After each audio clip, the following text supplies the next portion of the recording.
He bought me a ticket and called it love. I believed him because a mother always wants to. I still remember the way he said it, sitting across from me at my dining table, fingers wrapped tightly around his phone. He told me I looked tired, that my hands shook more than before, that stress was eating me alive. He said a short holiday abroad would heal me, reset my mind, give me peace. I felt embarrassed that my own son had to worry about me, yet proud that he cared enough to plan everything himself. He spoke quickly, as if afraid I might interrupt. "Mom, it's already booked," he said. "Just trust me." That word trust slid easily into my chest. I had carried him for 9 months. I had trusted him his entire life. Why would I stop now? The ticket was one way, but I convinced myself it was practical. He said returns were cheaper later. The city name meant nothing to me, a place I had never dreamed of visiting, but I smiled anyway. I told myself adventure keeps you young. I told myself sons know best. The night before my flight, he packed my bag for me. He folded my clothes too carefully, almost nervously. He avoided my eyes when I asked how long I would stay. "We'll see how you feel," he replied, and kissed my forehead like I was already fragile. I felt a strange ache then, but I swallowed it down. At the airport he walked fast, always a few steps ahead. He checked his watch again and again. When I tried to joke, he only nodded. At the gate, he hugged me briefly, stiffly like a duty. "Call me when you land," he said. His voice sounded relieved, not sad. "Don't worry," I told him. "I'll be fine." I was comforting my own child. The flight felt endless. Clouds pressed against the window like heavy thoughts. I replayed his words over and over, searching for warmth I might have missed. Somewhere between takeoff and landing, a quiet fear settled into my bones, but I told myself fear is what old age feels like. When I landed, the airport smelled unfamiliar, sharp and cold. The signs were in a language I didn't understand. People moved quickly around me, confident, purposeful. I stood still, clutching my handbag, waiting for a familiar face that never appeared.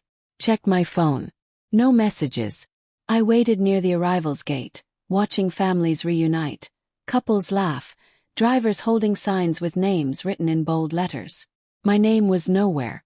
Minutes stretched into something heavier. I tried calling him. It rang and rang.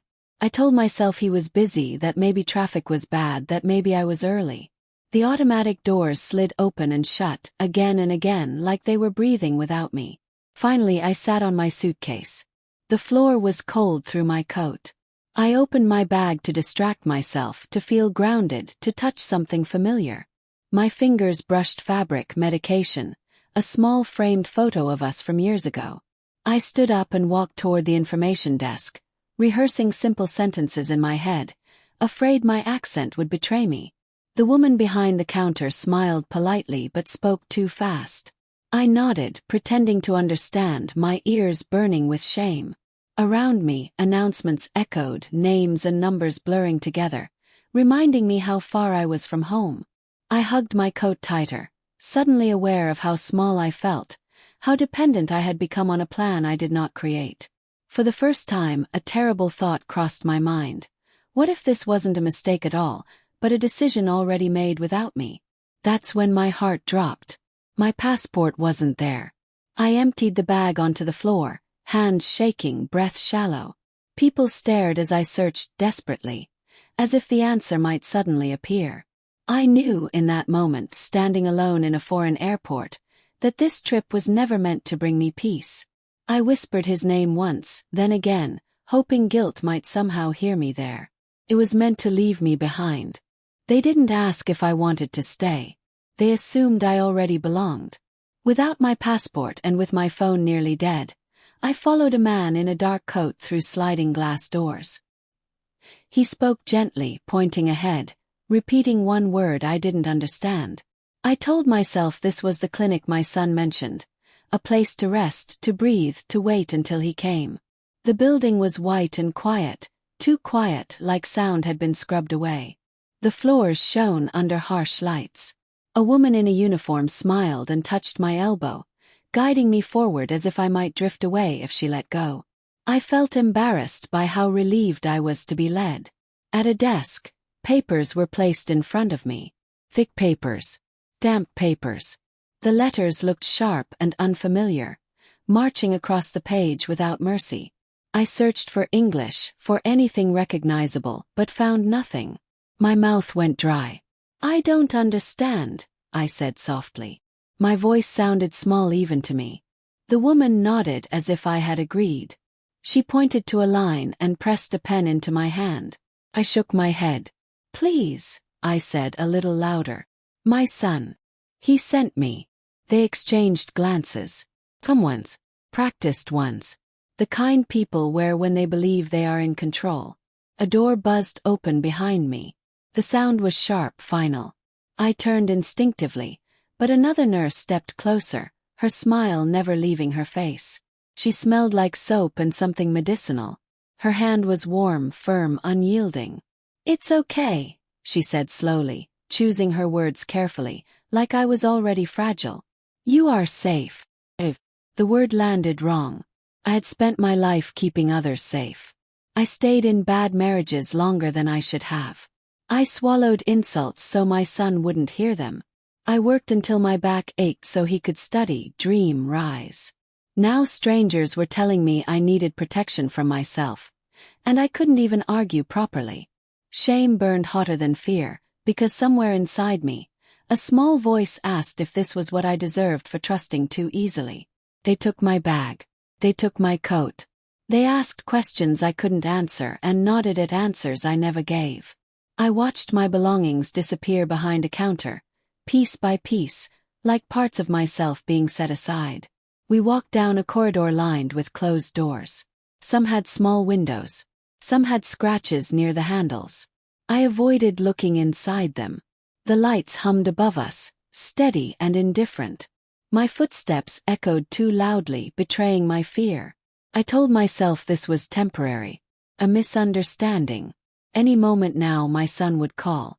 Any moment someone would explain what was happening in words I could understand. Instead, they led me into a small room with a bed bolted to the floor and a narrow window too high to reach. The air smelled stale, trapped. The door closed behind me with a soft click. Not a slam. Worse, a lock pretending to be gentle. "Wait," I said, rushing back to it. My hands pressed against the cool surface. "Please wait." No one answered. I slid down the door and sat on the floor, listening to my own breathing. It sounded too loud, too alive for a place meant to quiet people. That was when fear finally stopped whispering and started shouting. Time unraveled in that room. I counted my breaths. I replayed memories. I wondered if this was how disappearing felt, slow and quiet. I wondered if my son was sleeping peacefully while I sat there begging walls for answers. When they returned, it was with a doctor. He wore glasses and confidence. He spoke slowly, confidently, flipping through a file with my name on it. I hadn't given it to him. He didn't look at me when he spoke. He gestured toward a small recorder on the desk. Then I heard it. My son's voice filled the room, calm and clear, played without hesitation. He spoke of my episodes, my confusion, my decline. He said this admission was necessary, temporary, for my own good. He said he consented. I felt my chest cave inward. I didn't scream. I didn't cry. I just listened as my life was explained away by the person who knew me best. And in that moment I finally understood. I wasn't visiting this place. I had been delivered here by him. They didn't steal my freedom loudly. They erased it with paperwork and my own child's voice. The recording kept playing, looping softly in my head even after the doctor turned it off. My son spoke like a man who had rehearsed every sentence in front of a mirror. Reasonable. Concerned. He sounded nothing like the boy who once cried because I wouldn't let him sleep with the lights on. The doctor finally looked at me then, eyes clinical, detached. He spoke slowly, as if slowness itself was kindness. I understood only fragments, but the tone was unmistakable. A decision had already been made. About me. Without me. asked to speak, asked to explain. My voice trembled, and that tremor became proof against me. I could see it in his eyes, the way fear looks suspicious when it belongs to an older woman with no passport and no advocate. They showed me documents, translated summaries, neat bullet points listing my history, mood swings, confusion, emotional instability. Each lie was wrapped around a truth I had once trusted my son with. Sleepless nights after my husband died. Forgetting appointments when grief swallowed days whole. Crying alone in the kitchen because silence can be cruel. He had taken my weakest moments and sharpened them. I remembered holding him through fevers, whispering promises I never broke. I remembered working double shifts so he could attend better schools. I remembered defending him when teachers said he was arrogant, telling them he was just confident. I had built his confidence brick by brick, never imagining he would use it to bury me. The nurse stood beside me, nodding as the doctor spoke, occasionally glancing at her clipboard. Her pen scratched softly, recording things I hadn't said. The room felt smaller with every word. The walls were too close, the air too thin. "This isn't true," I said. "I am not sick." The doctor smiled politely. "You don't have to agree," he replied. "That is very common." That sentence landed harder than any accusation. My denial was expected, planned for, already categorized. I felt myself slipping into a role I didn't audition for, reading lines I hadn't written. They explained the consent again. My son's consent. His authority. He had signed where I could not. He had spoken where I was now silent. He had framed himself as the responsible one, the loving son forced to make a difficult decision. I wondered how heavy his pen felt when he signed my life away. I thought of the night he told me about this holiday. The way he avoided my eyes. The way he rushed my goodbye. The one-way ticket. The missing passport. The careful timing. It lined up too cleanly now, like a puzzle revealing an ugly picture once complete. This wasn't panic. It was strategy. They led me to another room, smaller than the last, with a narrow bed and a chair bolted to the floor. A window high enough to tease me with light but not freedom. I sat there and let the truth settle. The betrayal wasn't sudden. It was layered. Weeks, maybe months in the making. I spoke aloud to myself, just to hear a familiar voice. I said my own name. I listed facts. "I'm here. I'm sane. I am betrayed." Each sentence felt like a fragile anchor. Later, a nurse returned with medication in a small plastic cup. Her movements were gentle, practiced. "This will help you rest," she said. "I don't need it," I replied. She paused, then placed the cup on the table anyway. "It's ordered." Everything was ordered now. As night fell, the lights dimmed but never went out completely. Shadows clung to the corners of the room. Somewhere down the corridor, someone cried softly, then stopped. I stared at the ceiling and wondered how a mother survives the moment she realizes her child chose convenience over conscience. In the early morning, another nurse came. Younger, her eyes softer. She avoided meeting my gaze as she checked her chart. "Can I call my son?" asked. She hesitated. That hesitation told me more than words ever could. "I'm sorry," she said quietly. "Your family has requested no contact." The sentence hung in the air, heavy and final. Family. Not son. Family. As if I had already been reduced to a problem they collectively agreed to forget. I lay back on the bed and stared at the ceiling again, but this time something inside me hardened. Grief was still there. But beneath it, something else began to form. If this was planned, then it could be understood. And if it could be understood one day, it could be undone. Silence became the loudest thing in that place. It pressed against my ears until I could hear my own thoughts too clearly. The ward woke before the sun. Lights flicked on without warning, harsh and unforgiving. Shoes shuffled in the hallway. Carts rolled past like distant thunder. No one asked how we slept. Sleep was assumed like obedience. Every day followed the same shape. Pills. The clocks moved, but time didn't. I learned the schedule not because I wanted to, but because routine was the only thing that didn't lie to me. The ward smelled of disinfectant and something older, something tired. The walls were pale, chosen to calm people, yet they felt like they were draining color from us instead. Doors stayed open just enough to remind you they could be closed again. The others moved like ghosts. Some talked to themselves. Some stared at nothing. Some watched everything, eyes sharp with stories no one wanted to hear. I wondered which one I looked like. A woman with braided hair sat beside me every morning. She folded napkins into neat squares over and over. "My sister said it was temporary," she whispered once, not looking at me. I nodded because temporary had already lost its meaning. An older man paced the hallway at night, counting steps under his breath. He told me his children lived nearby. "Too busy to visit," he said, smiling like it was a joke. I learned that smiles could also be armor. No one spoke loudly. Loudness attracted attention. Attention meant notes. Notes meant longer stays. We learned quickly what silence could buy us. Some days I questioned myself. Maybe I was confused. Maybe grief had loosened something in my mind. Maybe trusting my son had been proof that I wasn't well. Doubt crept in quietly, wearing my own voice. At night, I replayed conversations, searching for cracks. Did I forget things? Did I imagine warmth where there was none?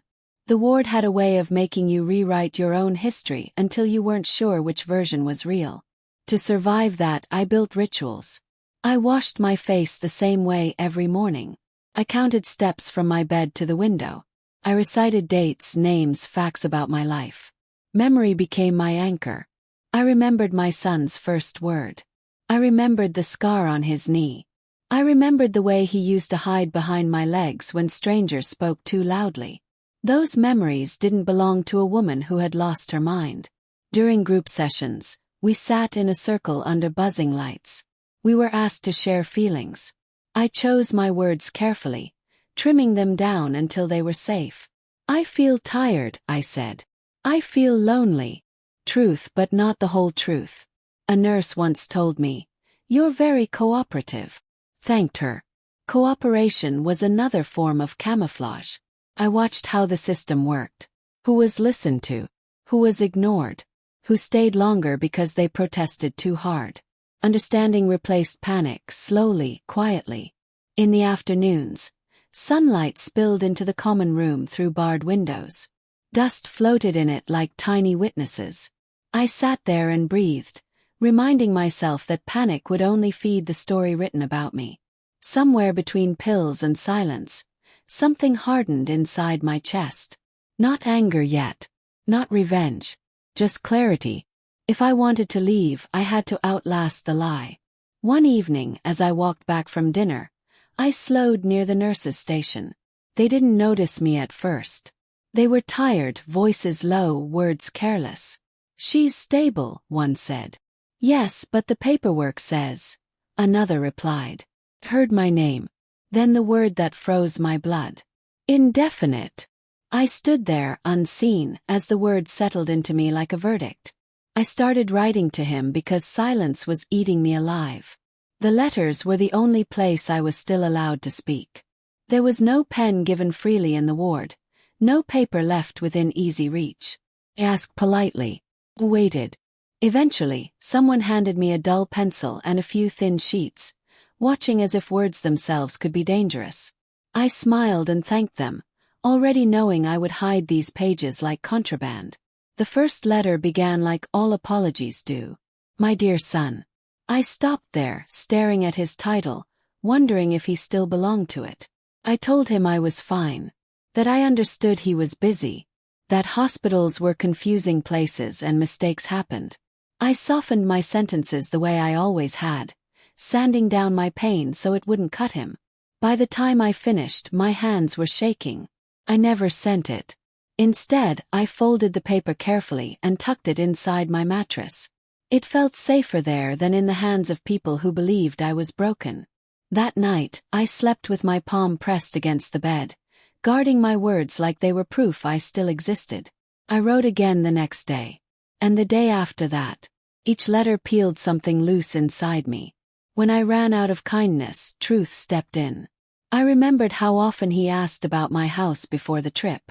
"Have you updated the deed?" he'd said casually, stirring his tea.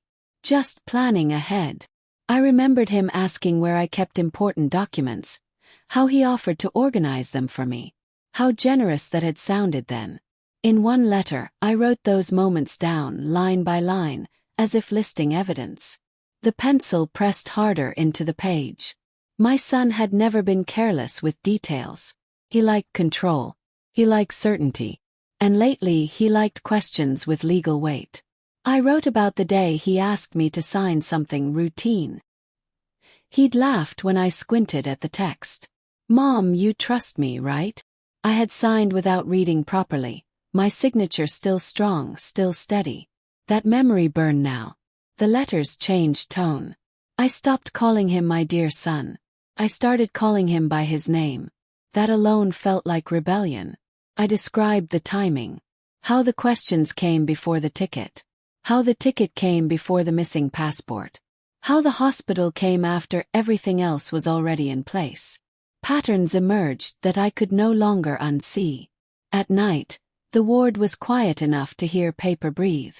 I reread my own words, listening to the truth echo back at me.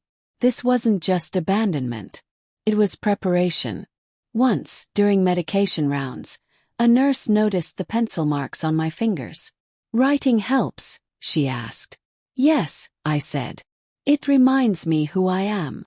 She nodded, unconcerned, and moved on. I realized then how invisible I truly was.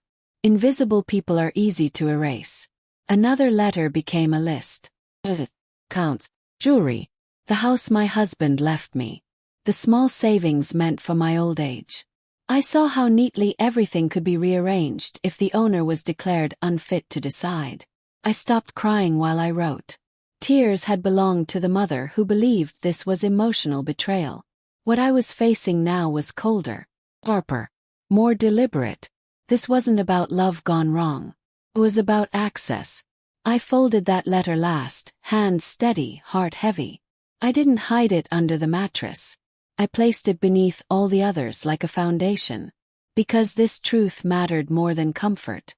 That night, I lay awake staring at the ceiling, replaying his calm voice, his practiced concern. Declared unstable. Unable to manage affairs. Unfit to consent. The realization settled into me slowly, cruelly, completely. He didn't need me gone forever. He only needed me legally erased. Hope arrived quietly, like it was afraid of being noticed. It wore sensible shoes and carried a thin folder under its arm. I didn't expect her. She appeared one afternoon during visiting hours, when the ward usually grew restless with disappointment. She wasn't family. She wasn't staff.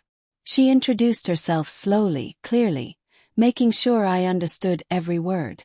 "I'm a legal advocate," she said. "I review admissions." Her voice was calm but not distant, curious, not judging. Something in her eyes told me she wasn't there to confirm what others already believed. She pulled a chair closer and sat at my level, not standing over me like the doctors did. I felt my chest tighten. Hope can be dangerous in places like this. She asked simple questions first. Name, age, how long I'd been there. I answered carefully, afraid that one wrong word would erase her interest. When she asked why I thought I was admitted, I hesitated. "I was sent," I said. "By my son." Her pen paused. I told her pieces, not everything. About the trip. The missing passport. The recording. I watched her face closely, searching for disbelief. Instead she frowned. Just slightly. Enough to change the air in the room. "That's unusual," she said quietly. No one had said that before. She asked to see my file. I didn't know if she could, but she did. She flipped through pages with practiced speed, stopping now and then, rereading lines. Her brow creased deeper with every paragraph. "They rely heavily on family testimony," she murmured. "Especially when the patient is alone." Alone. The word landed gently this time, not like an accusation. I felt my voice loosen. I told her about the letters, about the questions my son asked before the trip, about how everything felt arranged, rehearsed. My hands trembled as I spoke, but I didn't hide them. I wanted her to see the fear and the clarity living side by side. She listened without interrupting, without correcting me, without smiling politely while deciding I was confused. When I finished, there was a long pause. "You're very coherent," she said finally. I almost laughed. Instead, tears burned my eyes. Coherent shouldn't feel like a compliment, but in that room it was liberation. She explained my rights slowly, drawing small diagrams on a notepad. Review periods, second opinions, appeals. Words I hadn't allowed myself to imagine. Each one felt like a crack in the wall around me. "This admission may not meet standards," she said, "especially if consent was obtained under misleading circumstances." Misleading. Another word no one else had dared use. For the first time since I arrived, someone questioned my son's story instead of building on it. The relief was sharp enough to hurt. I was afraid to lean into it, afraid it would vanish if I believed too hard. "Don't get your hopes too high," she warned gently. "These things take time." "I have time," I replied. "I've been waiting." She smiled then, just briefly. Human smile. Before leaving, she gathered her papers and stood, pausing at the door like she had one more thought. "Can I ask you something?" she said. I nodded, heart pounding, sensing the weight behind the question. She looked straight at me and asked very carefully, "Did you recently change your will?" I thought the worst betrayal had already happened. I was wrong.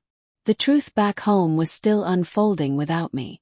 It began with documents slid across a small table in the visiting room. The legal advocate returned, quieter this time, her folder thicker. She didn't rush her words. She didn't soften them either. She knew I could handle facts now. "Your son has been active," she said. Active. Such an innocent word. She showed me bank statements first. Withdrawals I hadn't authorized. Accounts I rarely touched suddenly emptied in careful increments, never enough to trigger alarms. I recognized his precision. He had always been methodical, even as a child. My mouth went dry as I traced dates with my finger. Transactions began days after my admission, as if my absence had been the green light. Then came property records. My house. My husband's house. Listed, evaluated, prepared. He had presented power of attorney documents signed while I was already confined. Documents I barely remembered seeing. Documents I now understood. "He declared himself your sole caretaker," she said. Caretaker. I almost laughed. Through monitored phone calls I heard more. Neighbors saying he told them I was unwell. Old friends explaining why visits weren't allowed. My name spoken with pity instead of respect. My life reduced to a cautionary tale told by my own child. I felt something tear quietly inside me. This wasn't just theft. It was erasure. I asked if anyone questioned him. If anyone asked where I was. The advocate shook her head slowly. "People trust sons," she said. "Especially when mothers aren't there to contradict them." That sentence cut deeper than any legal detail. At night, alone in my room, I replayed memories with new eyes. His impatience when I corrected him. His irritation when I delayed decisions. His insistence on managing everything for me. I had called it devotion. It had been rehearsal. Grief arrived in layers. First for the mother who believed love was enough. Then for the woman whose reputation was being dismantled in polite conversations she could not hear. He wasn't just stealing money. He was rewriting who I was. One afternoon, during another review, the advocate hesitated before speaking again. That hesitation warned me. She chose her words carefully, as if stepping around glass. "There's more," she said. She told me about a marriage license application. Filed recently. A new woman. A new beginning. Her name meant nothing to me, but the timing did. The venue was expensive. The date soon. He listed his financial status as comfortable, she added. Comfortable. built on my life's work. I stared at the table, unable to lift my head. My hands clenched together, nails biting into skin. I felt foolish for the tears that finally came, but they spilled anyway. Not loud, not dramatic, just heavy. He wasn't just escaping responsibility. He was funding a future with my disappearance. I asked one question. My voice surprised me with its steadiness. Is he using my money? The advocate nodded once. Indirectly. Yes. Something changed then. The love I had carried for him didn't vanish, but it transformed, cooled, clarified. It became something that could see without excusing. Caring no longer meant protecting him from consequences. That night I didn't write letters. I didn't cry into my pillow. I lay awake, staring at the ceiling, imagining him smiling for photos, standing proud, telling guests how hard the year had been, how brave he was, how sick his mother had become. I understood then what he truly believed, that I would never come back to correct the story. I learned quickly that survival didn't always mean resistance. Sometimes it meant performance. After the advocate's visit, I changed nothing on the surface. I swallowed pills without comment. I attended every session. I nodded when doctors spoke, even when they repeated lies I knew by heart.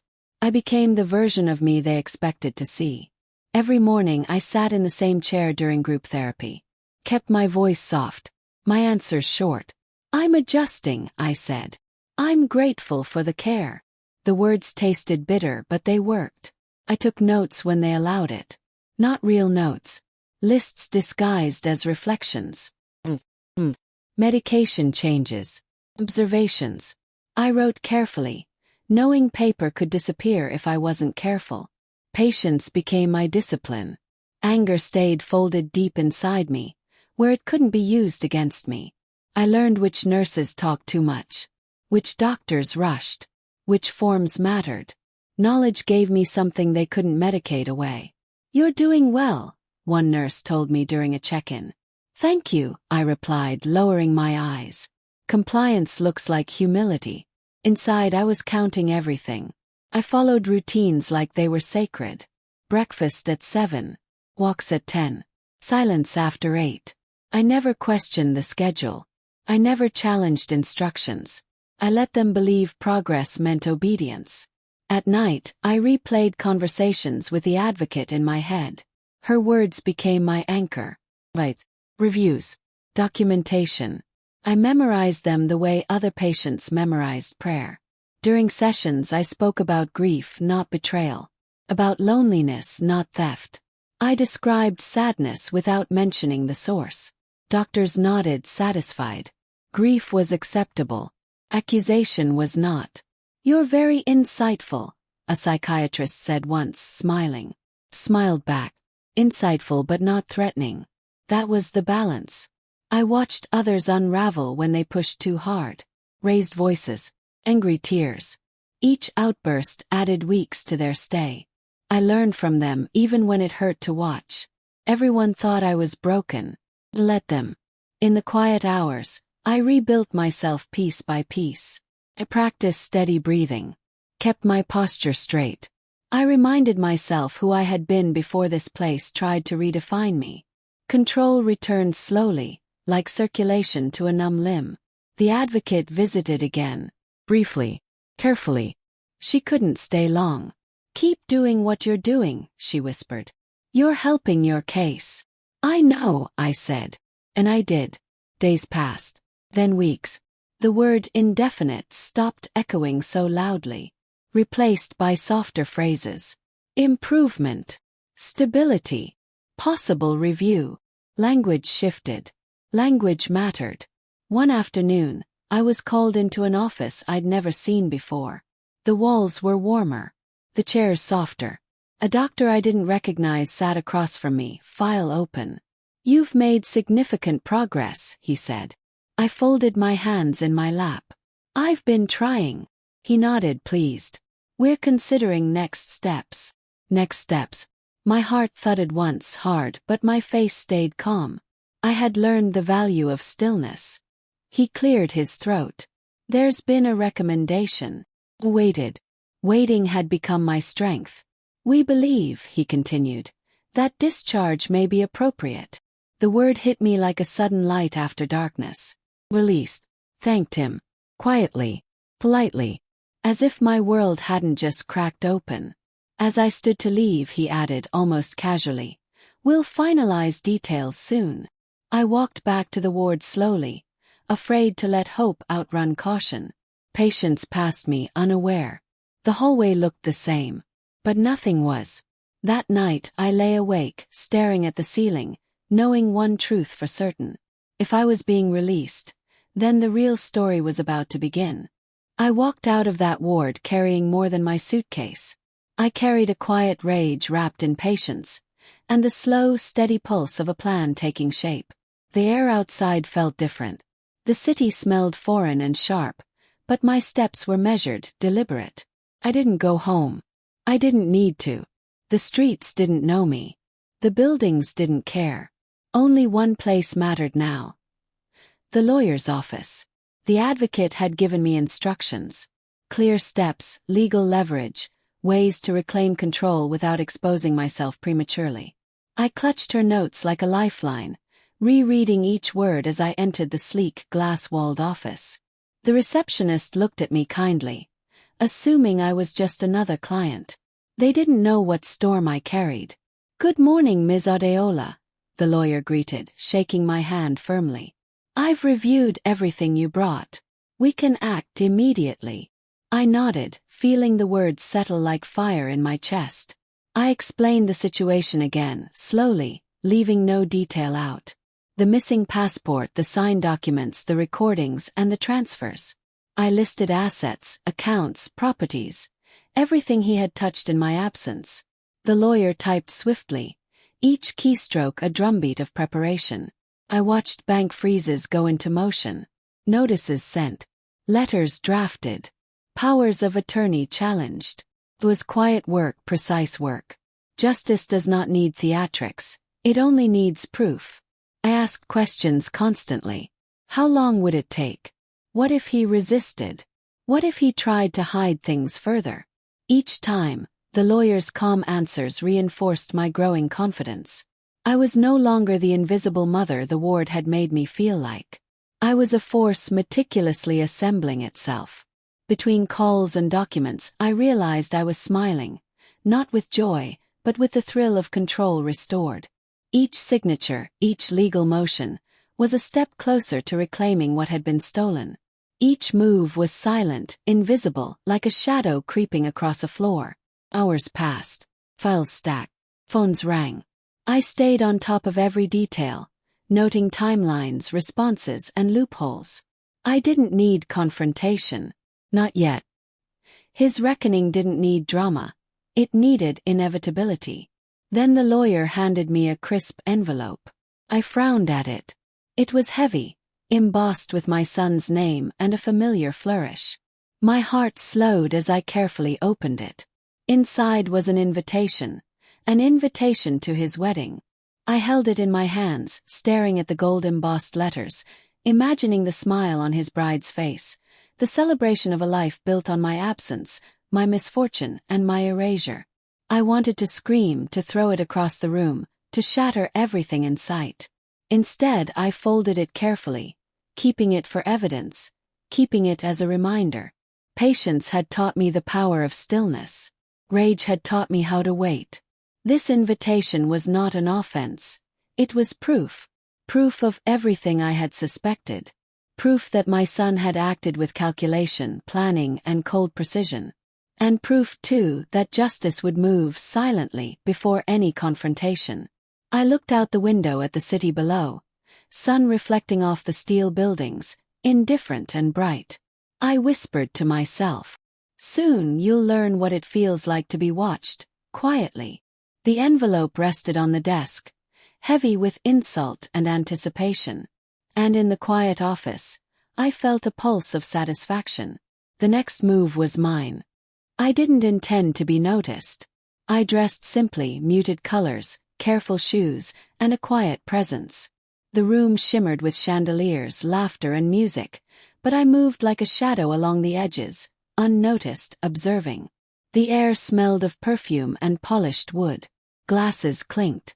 Guests smiled, unaware of the tension threading beneath the surface. I let them believe I was just another attendee, a distant relative perhaps, a harmless witness to their joy. I watched him from across the room. My son, perfectly groomed, laughing with the bride and family, utterly confident. Every gesture, every word, carefully curated to present the life he wanted the world to see. Pride swelled in him like armor. I felt nothing for it. The music softened, and I slipped closer, still unseen. My lawyer and the authorities arrived quietly, positioning themselves near the back, blending in like shadows. I had asked them not to announce their presence until necessary. Patience, I reminded myself. Silence is a weapon sharper than anger. He turned, laughing at something the bride said. I froze for a moment, letting my chest tighten. Then our eyes met. His face flickered, just for a second, shock, confusion, fear buried under practiced calm. "Mom!" he mouthed, barely audible, like a child caught sneaking. I didn't answer. Only watched. Years of betrayal, planning, theft, and manipulation distilled into that one look. His confidence faltered, his poise cracked. Guests remained unaware of the undercurrent, laughing, sipping, celebrating a life that was built on lies. The authorities moved in subtly. They approached the officiant, presenting documents, official notices, and freezes on accounts. My son glanced at them, puzzled, growing increasingly tense as whispers filled the edges of the reception hall. I walked closer to the center, keeping my composure. The music continued, oblivious. Guests noticed something shifting in the air. Unease, tension, but not the cause. The room felt smaller. Light reflected off chandeliers like it was spotlighting his unraveling. I remembered every detail that led me here. The missing passport, the letters that never left, the changes to the will, the freezing of assets. I had planned nothing flashy. No shouting. No accusations. Just presence. Observation. Truth walking in quietly, unstoppable. He moved toward me, voice low, searching, desperate for control. You shouldn't. I held his gaze, steady, letting him feel what it meant to be watched, to be accountable, to see the consequences of a life constructed on lies. Around him, conversations faltered. Drinks paused midair. Guests glanced from him to me, sensing the tension but not understanding it. Every carefully constructed facade he had built crumbled silently. He stepped closer, whispering, fear edging into his words. You weren't supposed to come back. I let the silence stretch, letting the weight of those words hang in the air, heavy with all the betrayal and calculation he had invested in my absence. I didn't answer. I didn't need to. The room itself became witness. Every laugh, every clink of glass, every soft murmur of guests was drowned out by the revelation of his failure.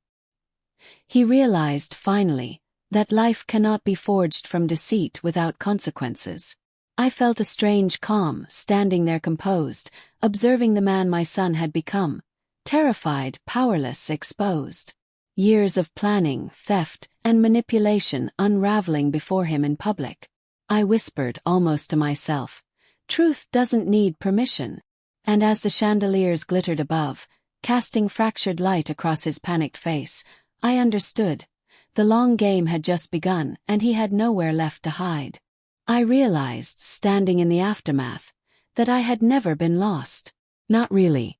They could take my passport, my freedom, even my reputation, but they could not take my mind, my memories, myself.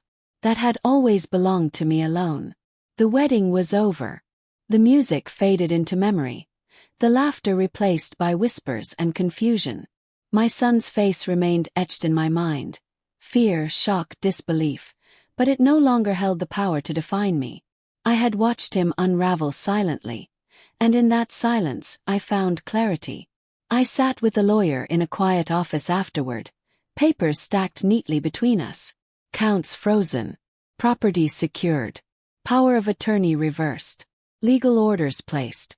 The systems he had used to erase me had been turned into instruments of restoration. Each signature I watched go through felt like reclaiming a piece of myself. "You've done everything correctly," the advocate said softly. "You've protected your assets and your rights. Legally, nothing can touch you now." I nodded, but I didn't smile. Victory tasted muted. It was not about gloating or punishment. It was about recognition, acknowledgement that my existence mattered, that I could survive treachery and remain whole. I thought about the years of raising him, the sacrifices, the nights awake, the trust one had given blindly. The betrayal had cut deep, but it had also carved space for something new. Understanding, not anger. Patience, not chaos. Resolve, not despair. I walked through my home after returning, noting the familiar patterns. The furniture, the photographs, the little traces of life I had built. Everything was intact because I had protected it, yes, but also because survival had taught me vigilance without obsession. I reclaimed each room as if reclaiming a part of my own heart. I found the letters I had written in the ward. They were stacked, folded carefully, ink smudged with tears and determination. I read them again, not for proof, not for evidence, but to remember the journey I had endured. Each line reminded me. I had spoken, I had resisted silently, I had survived. Sometimes grief is necessary to appreciate survival. The sadness for the child I had raised, the one who chose money over love, remained, but it was tempered by comprehension. Some children love inheritance more than parents. Some love convenience more than connection. Understanding that truth does not make it easier, but it frees you from expecting otherwise. I didn't seek confrontation. I didn't need apologies. I didn't even need to be noticed. My presence, my actions, my regained life were the only acknowledgement I required. The world could see my son's choices. I had already seen them, and that was enough. I spent evenings in quiet reflection, journaling, walking through familiar streets, enjoying small freedoms I had once taken for granted. Sunlight through the windows, the smell of coffee, the sound of birds, mundane, ordinary things, but they carried weight now, evidence that life persists even after betrayal. I realized that justice had a peculiar form here. Not vengeance, not spectacle, but the quiet assertion of truth and stability. Watching him scramble to correct what he thought was permanent taught me that power does not always reside in deceit. Sometimes resides in endurance. I allowed myself to laugh softly for the first time in months. A sound not hollow, not performative, but real. I allowed myself to breathe fully. I allowed the memory of fear to settle into a neutral corner of my mind. No longer sharp, no longer defining. Visitors came, friends, family who had doubted or waited. They saw me composed, strong, serene. Some were shocked. Some were relieved. I met their eyes, but I didn't linger on pity or explanations. My life was mine, rebuilt from betrayal and patience. At night I sometimes imagined him, my son, living in the shadow of his choices. Perhaps he would reflect, perhaps he would not. That was no longer my concern. I had been lost only to find myself, and in finding myself, I left behind what could no longer serve me. The final letters I wrote were not to him. They were to me. "You endured," I wrote. "You survived. You reclaimed. You remain." Words that had once been whispers to empty walls now felt like oaths, promises to honor my own life. I left the past, the betrayal, the theft, and the deceit behind me. Not as a mother defeated, not as a victim, but as a woman who had endured. My steps were steady, my chest lifted. The horizon was open, and the future, uncertain but mine, waited patiently. And in that space, I finally understood. Peace is not given. Peace is earned. Pain teaches it. Survival proves it. And love for oneself, pure, unbroken, preserves it. I walked out of that chapter quietly, carrying nothing but the truth and the resolve to never let anyone define it for me again.